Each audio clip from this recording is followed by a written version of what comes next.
जो Asian society थी वो भी उसमें आते हैं, और जो अफ्रीकन सोसाइटी है जिसमें ब्लैक लोग रहते हैं तो वो भी आ जाते हैं, ठीक है। Post colonial feminism seeks to account for the way that racism and the long lasting. अस्सलाम वालेकुम एवरीवन, आई होप आप सब लोग ठीक ठाक होंगे। आज के इस वीडियो में मैं डिस्कस करूंगी पोस्ट कॉलोनियल फेमिनिज्म, जो कि हर उसका टॉपिक होता है, और मैं इसकी हिस्ट्री डिस्कस करूंगी। पहले हम फेमिनिज्म के बारे में बात करेंगे, फिर ये बात करेंगे कि पोस्ट कॉलोनियल जो फेमिनिज्म थी वो किसके रिएक्शन में आई और इनके जो मोटिव्स थे वो क्या थे, ठीक है। तो लेट्स स्टार्ट इट। अच्छा, सबसे पहले हमारे पास क्या है, फेमिनिज्म है क्या। Feminism is a range of social movements, political movements and ideology that aim to define and establish the political, economic, personal and social equality of the sexes। यानी जो फेमिनिज्म थी ये एक सोशल, पॉलिटिकल और ideology based movements थी जो चाहती थी कि the position that societies prioritize the male point of view and that women are treated unjustly within those societies। यानी जो मेल के जो पॉइंट ऑफ व्यू है जिनको प्रायोरिटाइज किया जाता है, तो फीमेल का भी यानी वेमेन का भी फिर उसी तरह ही प्रायोरिटाइज किया जाए जो मेल का पॉइंट ऑफ व्यू सोसाइटी में लिया जाता है। और ये जो पेंटिंग है ये पेब्लो पिकासो ने वो की है, जो जिसको वीपिंग वेमेन का नाम दिया गया है।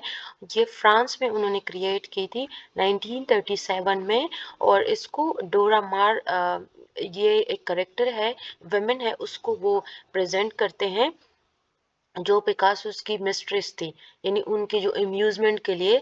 तो उन्होंने फिर ये जो पेंटिंग है वो क्रिएट की गई थी। और तो उन्होंने ये जो पेंटिंग क्रिएट किया ये अपनी मिस्ट्रेस के उसके जो कि वीपिंग वुमेन का नाम दिया है।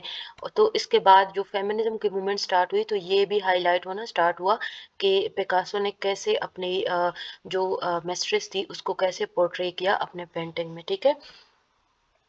अच्छा, ये जो एक पोस्टर है ये भी वी कैन डू इट, ये फिर फेमिनिज्म के टाइम पे ये हुआ था, जो कि उसने रोजाई के उसके साथ फिर इन्होंने वो किया था। और ये पोस्ट किसने किया था, हॉवर्ड मेलर ने इसको वो किया था, क्रिएट किया था कि वी कैन डू इट। और आप देख सकते हैं पिक्चर में कि ये जो विमेन है जो खुद को वो स्ट्रांग दिखा रही है कि हम भी इतनी ही स्ट्रांग है जितने मेल डोमिनेंट जितने मेल है सोसाइटी में, ठीक है। अच्छा, ये जो फेमिनिज्म के वेव आई थी, फेमिनिज्म सिर्फ उसके साथ नहीं आए थे कि बस सिर्फ फेमिनिज्म स्टार्ट हुआ, इसके तीन वेव्स आई थी। जो फर्स्ट फेमिनिज्म जो वेव थी वो कब स्टार्ट हुई थी, वो started is a movement among white. ये वाइट मिडिल क्लास वुमेन के बीच मतलब उनके बीच में स्टार्ट हुई, who had reasonable access to both sources and education in the late 19th century. इनको जो वो मिला था लेट 19th सेंचुरी में, इनको एक्सेस मिला था रिसोर्सेज का और एजुकेशन का। फिर उसके बाद इन्होंने क्या किया, as a result the first wave of feminism nearly exclusive address the concern of these relatively well off women. यानी ये जो वेल ऑफ वुमेन थी उन्होंने सोचा कि ये जो बाद में आने वाली वुमेन है, ये जो सप्रेस्ड वुमेन है, उनके लिए भी कुछ कर दिया जाए। तो उन्होंने ये मूवमेंट स्टार्ट की थी जो कि 1970s में स्टार्ट हुई थी, ठीक है। This population did not include the realities of women of color। ये जो फर्स्ट वेव थी इनको कलर के वेमेन को कलर के बेस पे वो नहीं किया था, who felt the force of racial expression or economically disadvantaged women who were forced out of the home and into blue collar job। However, first wave feminism did succeed in getting votes for women। अच्छा, first wave of feminism की सबसे जो successful बात थी वो ये थी कि वो वुमेन के लिए वोट का राइट उनको मिल गया। और सेकंड वेव ऑफ फेमिनिज्म क्या था, second wave feminism emerge in the late 90s। ये 1980 है बेसिकली, ये 60 नहीं है, 60 फर्स्ट उसमें स्टार्ट हुआ था फर्स्ट वेव जो है। सॉरी, ये डेट की गलती हुई है, ठीक है।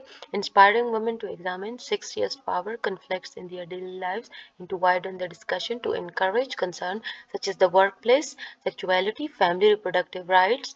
जो फर्स्ट वेव ऑफ फेमिनिज्म थी उन वो वोट के लिए कर रही थी स्ट्रगल। फिर जो सेकंड वेव फेमिनिज्म थी वर्क प्लेस में कि उनको इक्वलिटी मिल जाए, उनकी जो पे है वो सेम किया जाए, और फैमिली रिप्रोडक्टिव राइट्स भी उनको मिलनी चाहिए। तो ओवरऑल अगर हम देख लिया जाए तो ये सारी जो स्ट्रगल थी, फर्स्ट वेव थी या सेकंड थी, वो वुमेन राइट्स के बारे में उनकी वो थी स्ट्रगल थी, ठीक है। अच्छा, इसके अलावा जो है थर्ड वेव ऑफ फेमिनिज्म क्या है? In order to represent the different diversity of each women's lived experience, post colonial feminism evolve as a part of the third wave of feminism. यानी जो पोस्ट कॉलोनियल जो feminism थी वो third wave of feminism में start हो गई थी, ठीक है। फर्स्ट सेकेंड वेव में पोस्ट कॉलोनियल फेमिनिज्म स्टार्ट नहीं हुई थी। वो कैसे स्टार्ट हुई थी? ये 1990 में स्टार्ट हुई, ठीक है। In parallel with many ethnical focus पे, ये जो थर्ड वेव ऑफ फेमिनिज्म थी ये एथनिक बेस पे, कि जो कलर है, जो क्लास है, जो नॉन वाइट है, उनके बेस पे ये वो स्टार्ट हो गई थी कि आप लोग तो सिर्फ वाइट वेमेन है, वो अपने हक के बारे में बात करते हैं, हमारे बारे में कौन बात करेगा। तो ये post colonial feminism is a reaction आया फर्स्ट और सेकंड वेव के फेमिनिज्म में, ठीक है। जो ऑड्रे लॉर्ड है, उन्होंने पोस्ट कॉलोनियल फेमिनिज्म में बहुत ज़्यादा कंट्रीब्यूट किया है, जिन्होंने एक ऐसे वो किया था, पब्लिश किया था 1984 में, the masters tools will never dismantle the masters house. और उसके अलावा जो है वो चंद्रा जो है, उन्होंने अपने एक ऐसे में अंडर ईस्टर्न वेस्टर्न आइज, जो 1984 में हुआ था पब्लिश, ये भी उनका थर्ड वेव की जो फेमिनिज्म वो थी, जो थर्ड वर्ल्ड वुमेन थी, उनके लिए एक मोटिवेशन थी ये दोनों एसेस। तो आप ये लिख सकते हैं कि ये जो थर्ड वेव फेमिनिज्म था ये फर्स्ट सेकंड वेव के रिएक्शन में आया था, कि जो थर्ड वर्ल्ड कंट्री के वुमेन हैं वो उनके लिए भी कुछ किया जाए, जो नॉन वाइट हैं और जो रेस के बेस पे उनको डिस्क्रिमिनेट किया जाता है। तो इसके लिए ये पोस्ट कॉलोनियल फेमिनिज्म आ गया, ठीक है।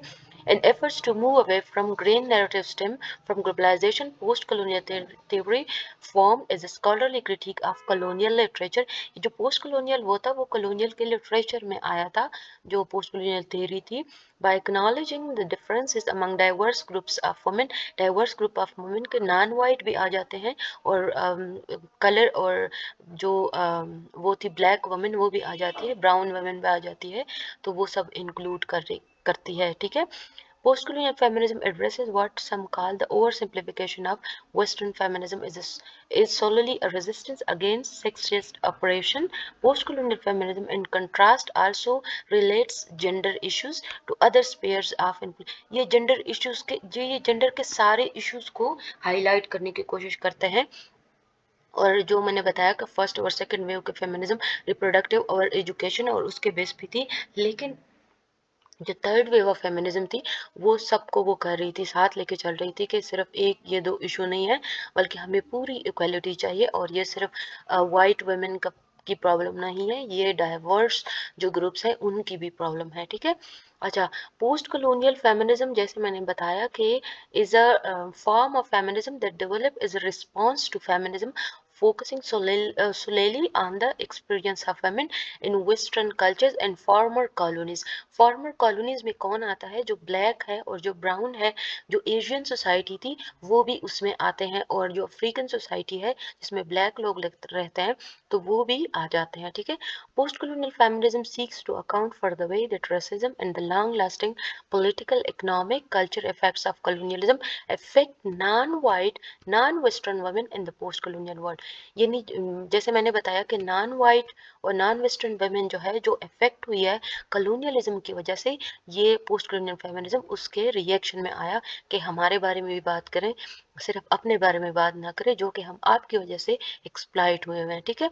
Post colonial feminism originated in the 1990s, ठीक है, is a critique of feminist theorists in developed countries, pointing out the universalizing tendencies of mainstream feminist ideas, and argues that women living in non-Western countries are misrepresented। और उन्होंने ये भी बोला था कि जो वाइट वुमेन है वो हमें मिसरिप्रेजेंट करती है, वो हमारे प्रॉब्लम के बारे में नहीं जानती, तो हम खुद इसको हाईलाइट करना चाहते हैं।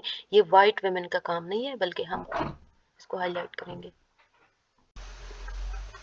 अच्छा, ये जो पोस्ट कॉलोनियल लिटरेचर थी वो स्टार्ट 1980 से ही हुई थी, जो कि 90s में बहुत ज़्यादा प्रोमिनेंट हुआ, which is precisely after the liberation of third world countries from the rain of colonisers. जो थर्ड वर्ल्ड कंट्रीज थी वो कॉलोनाइजर से जब फ्री हुई, इंडिपेंडेंट हासिल किया, फिर उसके बाद ये लिटरेचर में आना शुरू हो गई है। Although these countries were emancipated from direct forms of oppressive dominance, but were still under the veil of leftover social economic, यानी कॉलोनी से तो इनकी जान छूटी, लेकिन ये जो इनकी वो थी इन्फ्लुएंस था इकोनॉमिक, सोशल और कल्चरल ट्रेसेस पे कॉलोनाइजर का, वो रह गया। इनकी जो सुप्रीमेसी की जो वो थी एक आइडिया था, वो जो डेवलपिंग कंट्रीज थी उनमें रह गया था, तो ये इसके खिलाफ आवाज उठाना शुरू हो गए थे। It is also concern with resisting colonisers pessimistic imprint on race, gender and diaspora resulting in slavery, migration in operation. यानी ये जो जेंडर डिस्क्रिमिनेशन स्टार्ट हुई थी और स्लेवरी और माइग्रेशन ऑपरेशन, ये सब कॉलोनाइजर की वजह से स्टार्ट हुई थी। और पोस्ट कॉलोनियल जो फेमिनिस्ट थी उनको इस बात पे एतराज था कि आप हमारी बात ना करें, हम खुद अपनी बात करेंगे, क्योंकि आप हमारी प्रॉब्लम को मिस रिप्रेजेंट करती हैं और हम चाहते हैं कि हम खुद अपनी प्रॉब्लम वर्ल्ड के सामने ले आए। ठीक है। अच्छा, ये कुछ वो है कि पोस्ट कॉलोनियल फेमिनिज्म क्या है, वेस्टर्न फेमिनिज्म क्या है, और पोस्ट कॉलोनियल थियरी क्या है, ये आप लोग खुद भी इन जो मैंने स्लाइड्स में लिखा हुआ है, तो आप लोग खुद भी इसको कर सकते हैं। और मैंने डिस्कस कर दिया कि पोस्ट कॉलोनियल फेमिनिज्म क्या है। मैंने बोला था is a critique of both western feminism in post colonial theory की वो थी। ठीक है। But later became a method of analysis to address key issues within both field. ठीक है। पोस्ट कॉलोनियल जो फेमिनिज्म थी उन्होंने बाद में जो वेस्टर्न फेमिनिज्म थी और जो पोस्ट कॉलोनियल के जो वो थे लोग थे, पोस्ट कॉलोनियलिस्ट जो लोग थे, उनके बहुत इश्यूज को फिर एड्रेस करना स्टार्ट कर दिया था, सिर्फ अपने उस पर फोकस नहीं कर रहे थे, क्योंकि वेस्टर्न फेमिनिस्ट जो थी उनको भी समझ आ गई थी कि हो सकता है हमने मिस रिप्रेजेंट किया हो, इसलिए हमें इनका रिएक्शन आ गया है। ठीक है। इसके अलावा पोस्ट कॉलोनियल की जो फेमिनिस्ट थी वो ये करती थी कि वुमेन अराउंड द वर्ल्ड के बारे में सोचती थी, सिर्फ अपने बारे में। फॉर एग्जांपल अगर हम एशिया की बात करें तो एशिया वाले सिर्फ अपने बारे में नहीं सोचती थी, बल्कि वो अफ्रीकन वुमेन को भी अंडरस्टैंड कर रही थी, सिर्फ वाइट वुमेन की तरह अपनी प्रॉब्लम को हाईलाइट नहीं कर रही थी, बल्कि सबके वीकनेसेस को हाईलाइट कर रही थी कि आप लोग इस तरह हमें एक्सप्लॉइट करते हैं, तो ये हमें ना करें। ठीक है। अगर आपको वीडियो अच्छी लगी हो फिर मुझे कमेंट सेक्शन में ज़रूर बताइएगा, और मैं और भी फेमिनिस्ट जो थ्योरी है उस पर भी वीडियो बनाऊंगी, तो अगर आपको अच्छी लगे तो मुझे ज़रूर बताइएगा।